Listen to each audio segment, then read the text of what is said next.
আমরা অনির্দিষ্টকালের জন্য সমগ্র নওপাড়াকে অচল করে দেব।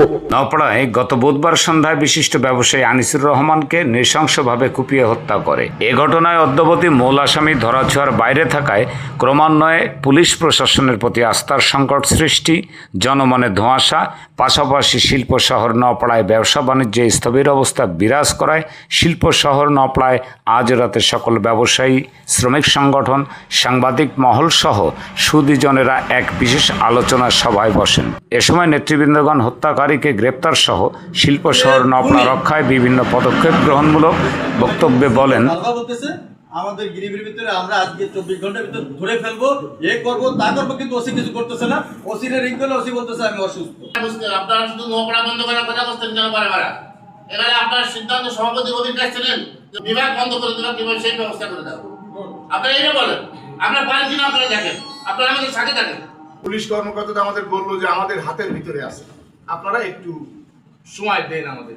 আমরা এই খুনের দৃষ্টান্তমূলক শাস্তি আমরা চাই এবং একেবারে দিনের আলোর মতো পরিষ্কার যে কে কুপাইছে, কি অবস্থায় হয়েছে এবং এর পিছনে কি কারণ আছে, মানে মুখে মুখে আছে। আজকে আপনারা যারা অনেক প্রতিষ্ঠান করেছেন, সুন্দর বাড়ি করেছেন, আস্তে আস্তে আস্তে করে অন্য অন্য ব্যবসায়ীরা কিন্তু নওপাড়ার প্রতি আস্থা রেখে নওপাড়া এসছেন।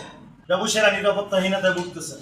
অনেক ব্যবসায়ী বিশেষ করে যারা বাইরে থেকে তারা ব্যবসা করতেছেন এবং যারা করতে আসতে চান, আপনাকে অর্থ আছে, নগর দোকান ছেড়ে নগর বাড়ি যাতে পারবেন, চিটাং যাতে পারবেন, নারায়ণগঞ্জ যাতে পারবেন, কিন্তু আমাদের এখানে প্রায় 40,000 শ্রমিক আছে মানুষ, এদের এলাকা ছেড়ে তার কোনো সুযোগ নাই।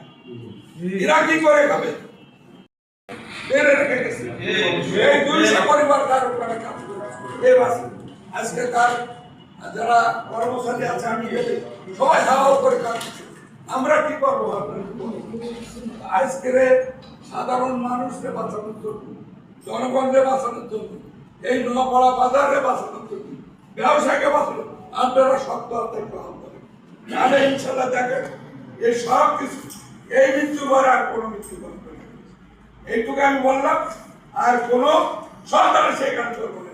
সবাই ধন্যবাদ। আজকে আমাদের এক ভাই মরে গেছে, কালকে আর এক ভাই মরে যাবে। ব্যবসা দরকার নাই, না খেয়ে থাকবো, 10 দিন আমরা না খেয়ে থাকবো। শ্রমিকরা বলছে আমরা না খেয়ে থাকবো, কোনো ব্যাপার নেই। এই নওপাড়া দোকান ঠিক করে কিছুদিন আগেও বকুল ভাই ফোন করছিল, তারাও এখানে আর ব্যবসা করতে আসবে না, সবাই চলে যাবে। কাকে নিয়ে ব্যবসা করবো? ওদের গ্যাসের সঙ্গে আমি সম্পূর্ণ একমত। আমরা কারোর কাছে যাবো না। এই কর্মসূচি আগামীকাল আসর বাদ নওপাড়া বাজার ব্যবসায়ী সমিতির পক্ষ থেকে এটি বিক্ষোভ মিছিল বের করা হবে এবং সেই বিক্ষোভের পরে নওপাড়া নূরবাগ মোড়ে একটা বিক্ষোভ সভা অনুষ্ঠিত হবে। আমাদের কর্মসূচি আগামী বুধবার সকাল থেকে সন্ধ্যা পর্যন্ত নওপাড়ায় হরতাল আহ্বান করা হয়েছে।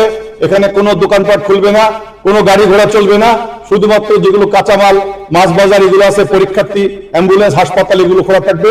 আমরা সকল ব্যবসায়ী এবং সকল মানুষকে এটা সহযোগিতা করতে অনুরোধ জানাচ্ছি এবং যদি এর মধ্যে হত্যাকারীকে আটক না করা হয় তাহলে আগামী রবিবার এবং সোমবার 2 দিন পর আমরা হরতাল কর্মসূচি গ্রহণ করবো।